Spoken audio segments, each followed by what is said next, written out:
તો બીજી બાજુ આનંદ શહેરમાં વોર્ડ નંબર 4ના પૂર્વ કાઉન્સિલર મહેશભાઈ વસાવા, સામાજિક કાર્યકર તૌસીફ હાફેજી, પૂર્વ કાઉન્સિલર નૂરજીની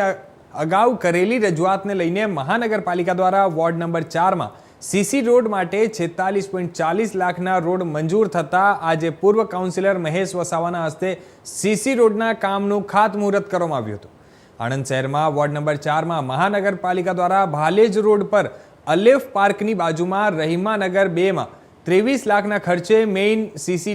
રોડ મંજૂર કરવામાં આવ્યો અને તેમજ ભાલેજ રોડ ઉપર ઉમ્મીદ પાર્ક નવી મેમન કોલોનીમાં 5.90 લાખના ખર્ચે સીસી રોડ મંજૂર થતા રવિવારે પૂર્વ કાઉન્સિલર મહેશ વસાવાના હસ્તે સીસી રોડના કામનું ખાતમુહૂર્ત કરવામાં આવ્યું અને આ પ્રસંગે સામાજિક કાર્યકર તૌસીફ હાફેજી, પૂર્વ કાઉન્સિલર ઇલિયાસ આઝાદ, નૂરજી વોરા સહિત સ્થાનિક રહીશો ઉપસ્થિત રહ્યા હતા।